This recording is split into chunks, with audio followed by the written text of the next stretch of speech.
presos, me dá os presos. Esse, olha o tamanho do cara. Tem esse e tem outro. Mostra o outro lá.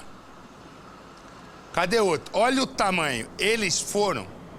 Olha o tamanho do cara. Eles agrediram um estudante em Belo Horizonte até a morte numa discussão por negócio de droga. Tem a imagem da briga? A gente tem a imagem. A gente tem a imagem da briga. Pode pôr. Ó, repara, ó. O de vermelho é o que vai morrer. Aí começa a briga. Repara, põe exclusivo, minha filha. Dá trabalho para fazer. O rapaz corre e os três vão perseguindo. Até que encurrala o rapaz. Agora já são 4 batendo no rapaz até que ele... Ah lá, 4, 5.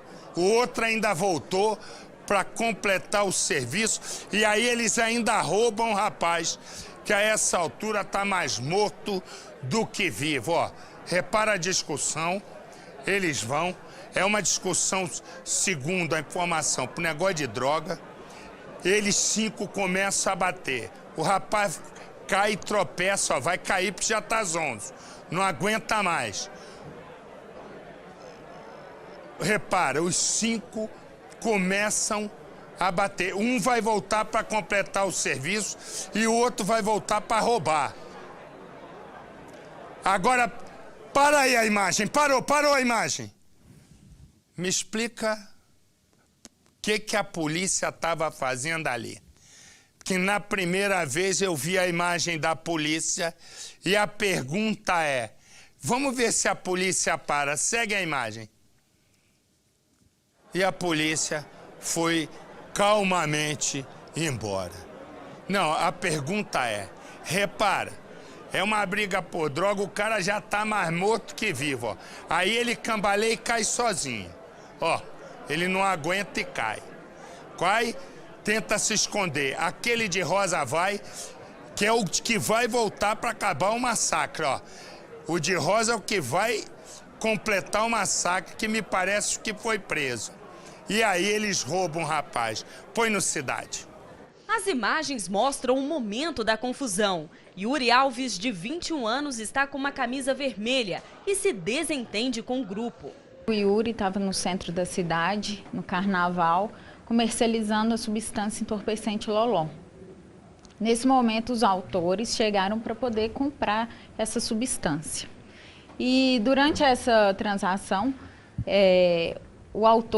os autores e a vítima, eles se desentenderam por causa da transação, por valores e quantidade. Yuri agride um dos homens, em seguida corre, mas é perseguido e a briga continua no centro da capital mineira. Eles não se intimidam com os clientes que estão em um bar que funciona 24 horas. As agressões não param. Um dos envolvidos empurra o jovem que recebe socos e chutes. Ele ainda tenta correr, mas sem forças cai no chão. Repare que um dos rapazes pisa na cabeça da vítima e ainda pega o dinheiro que está no bolso. Minutos depois, uma viatura da PM passa.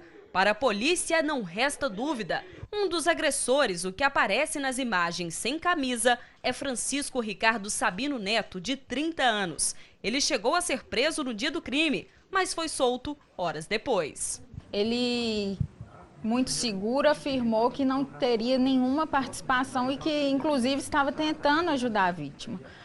Contudo, depois das investigações e com as novas imagens que nós conseguimos, mostramos para ele e não teve como ele negar. O crime foi no dia 10 de fevereiro. Segundo a polícia, foram 5 minutos de intensas agressões. A expectativa é que, com a divulgação das imagens, os outros suspeitos sejam identificados.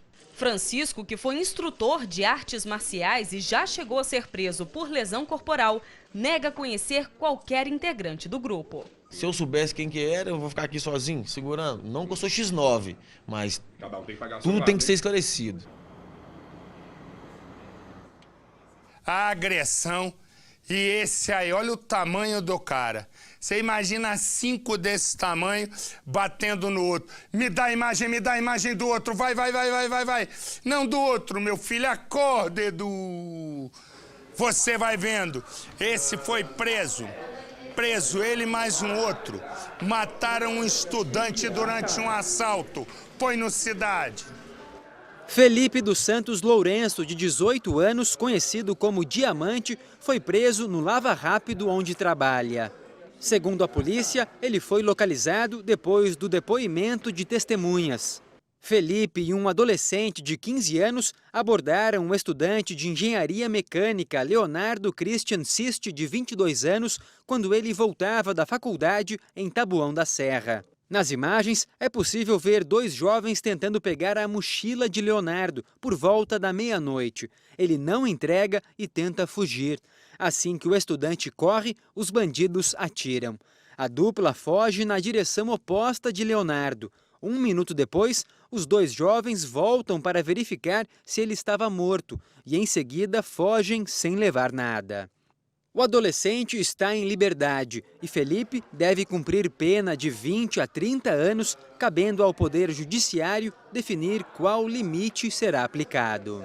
Ele responderá pelo crime de latrocínio e pelo crime de corrupção de menores, haja vista ter praticado o delito juntamente com um adolescente. Olha esses dois, rapaz. Ó, Chicão e Zé Mulu. Vai vendo. Chicão e Zé Mulu. Esses dois aí foram presos porque o empresário dormia quando eles invadiram a casa. O que aconteceu? A polícia agora, quando prendeu, encontrou um monte de objeto com Chicão e Zé Mulu. Zé Mulu é o magrinho. A polícia foi, o empresário estava sossegado em casa, dormindo, quando eles invadiram a casa. Põe no Cidade. Os dois suspeitos nem tiveram tempo de fugir. Um sargento do BOPE, a tropa de elite da PM, desconfiou da dupla que ainda carregava uma televisão e outros objetos roubados. Eles tinham acabado de sair dessa casa no Recreio dos Bandeirantes, na zona oeste do Rio. O empresário João Henrique Pena Barros, de 26 anos, dormia quando foi assassinado pelos invasores por golpes de faca. A mãe dele e uma empregada chegaram a gritar pedindo ajuda. Eu não sabia de onde era o socorro, onde era a pessoa estava. Aí tentei ligar para a polícia, mas nada. Segundo a polícia, os dois jovens presos em flagrante tinham anotações criminais por roubo, ameaça e tráfico de drogas antes de completarem 18 anos. Agora irão responder por furto qualificado e latrocínio, roubo seguido de morte. Um terceiro suspeito envolvido no crime conseguiu fugir roubando a moto do empresário. Não tinham percebido que havia uma pessoa dormindo ali e aí, temendo serem descobertos, serem presos, né? Então agrediram de forma covarde o João Henrique, que tinha acabado de acordar. João Henrique era dono de um restaurante na Barra da Tijuca e tinha planos de expandir os negócios. Estava sempre rindo, fazendo piada, enfim, ele sempre foi uma pessoa muito divertida e sempre alegrava muito a gente. Vou dizer uma coisa. E vou dizer uma coisa que eu tenho certeza que 99% das pessoas concordam comigo. Os caras vão lá para roubar e matam um sujeito. Esses dois aqui, Chicão e Zé Mulu, olha a cara deles. Olha Edu, acorda, Edu. Olha a cara deles, a cara de invocado. A pergunta que eu faço é o seguinte: para mim, para que servem esses dois? Para nada. Ao contrário, para assaltar mais gente. Quem mata nessa circunstância, né? Quem mata nessa circunstância tem que ser julgado na forma da lei, mas a lei tem que prever pena de morte para os dois. Porque o rapaz trabalhava, e mesmo que não trabalhasse, mas enfim, o rapaz estava construindo uma vida com a família para irem 2 débeis mentais lá, que não bastava para os dois roubar. Eles precisavam roubar e roubar a vida do rapaz. Me dizer que não tem que ter pena de morte, só se a gente estiver em outro mundo. E eu vou te dizer uma coisa, me desculpe, Hernani, só um minuto. Eu vou dizer uma coisa. Quanto mais, nesse caso aí, eu já dei a minha opinião, mas eu acho o seguinte: nesses casos grandes de corrupção que o Brasil está vivendo, também deveria ter pena de morte e prisão perpétua.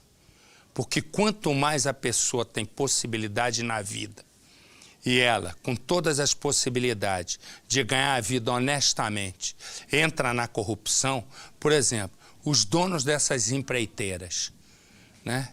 O dono dessas empreiteiras... eu vou falar em si que eu fico constrangido, coitado do Hernani em pé ali, esperando, desculpe. Eu vou voltar no assunto. Pode falar, Hernani, por favor, desculpe. Bem, Marcelo, uma informação até que vai deixar você ainda mais indignado com essa situação. Para você ter uma ideia, esses dois prestaram depoimento por mais de 1 hora. Os investigadores da Divisão de Homicídios chegaram a uma conclusão. Eles mataram pelo prazer de tirar a vida da vítima. Isso porque o rapaz estava dormindo, não esboçou qualquer reação. Esses homens não quiseram dizer quem é o terceiro envolvido no caso. No entanto, a ADH, Divisão de Homicídios, já conseguiu uma testemunha e está tentando elaborar um retrato falado para chegar nesse terceiro homem que estaria escondido em uma comunidade da zona oeste do Rio de Janeiro, a comunidade de Antares, uma área controlada por traficantes. Marcelo. Valeu, obrigado, Hernani. Obrigado, querido. Voltando, só para concluir, porque o Hernani estava ali em pé, ia ficar feio. Mas quer dizer o seguinte, os dois entraram e mataram só para se divertir. Resumo, tem que morrer, mas não era isso que eu falava. Eu falava o seguinte, quanto mais uma pessoa tem possibilidade na vida, quanto mais ela luta para ter essa possibilidade, quanto mais Deus permite que ela tenha essa possibilidade, e lá na frente o sujeito vai cometer alguma delinquência, alguma traquinagem, vai fazer algum roubo, né? Esse sujeito deveria ser condenado da forma mais drástica. Então, vou citar um exemplo. Esses caras de empreiteira que estão envolvidos, né, numa roubalheira, na maior roubalheira da história, esses caras deveriam ser todos condenados à prisão perpétua ou pena de morte. Porque eles, ao sangrarem os cofres do país, com propina, com corrupção, com superfaturamento, eles matam as crianças, eles matam adultos, eles são responsáveis pela miséria em grande parte do país. Então essa gente devia, por ela ter tido oportunidade, você imagina o sujeito ser dono de uma empreiteira. Se ele trabalhar normalmente, ele já ganha a vida para ficar rico. Mas não. O ser humano quer sempre mais, sempre mais, sempre mais, e não há limite. Então, a minha tese é a seguinte, esses caras que criaram para o país o maior roubo da história da humanidade, que deve ser, resumo, esses caras tinham que ser todos condenados, prisão perpétua ou pena de morte, porque ao tirar o dinheiro das crianças, creches, escolas, hospitais, idosos morrendo, eles são mais assassinos do que esses caras do PCC. Muito mais. Pelo menos os do PCC pegam na arma deles e vão à luta. Colocam a vida deles em risco. Isso aí é problema lá deles com a polícia. Esses não. Esses trabalham na sombra, negociando, pagando propina, abrindo conta na Suíça, abrindo conta em Liechtenstein, só em paraíso fiscal, e tome do nosso dinheiro rodar. Tinham que ser condenados à pena máxima. Mas não pode, sabe por quê? Porque a Constituição não deixa. Uma Constituição que está mais do que babada, porque a cada instante mexem na Constituição, mas no que interessa ao povo, eles não mexem. Já sai, tira esses dois daqui. Sai, tá aí.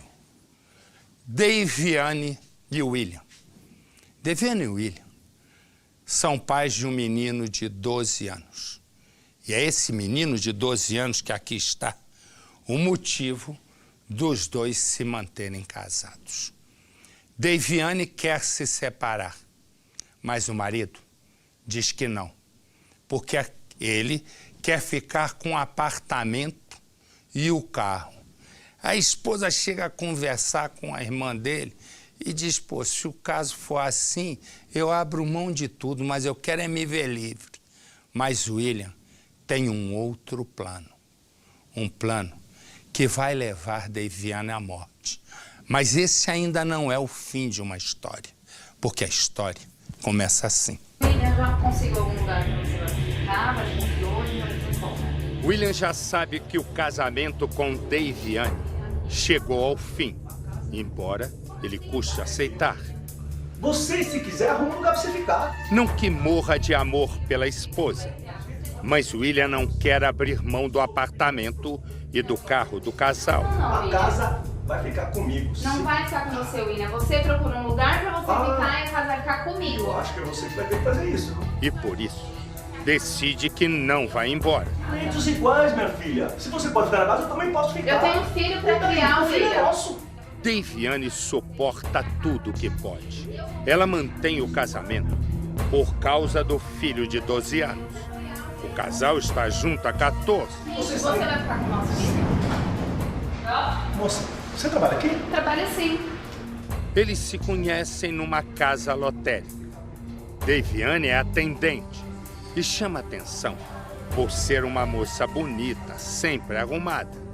Já William é meio desajeitado, mas usa uma conversa comprida para conquistar. Tentando a sorte, tanto no amor como no jogo.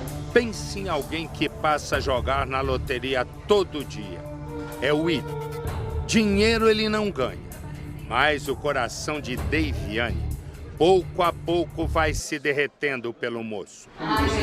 Tem que tentar pra ganhar, né? Eles passam a sapecar e logo estão casados. O problema é que o William é ciumento demais. E por isso o casal vive brigando. É piada agora. Você me tirar do meu trabalho por ciúme idiota seu. Não tem quem aguente. Deiviane também não. Ela se cansa. Diz para o William que quer se separar. Eu sei, então pra mim terminou, William. Eu não quero mais. Eu quero o divórcio. Eu não quero mais continuar com você. Tudo bem, a gente vai arrumar o divórcio, vai.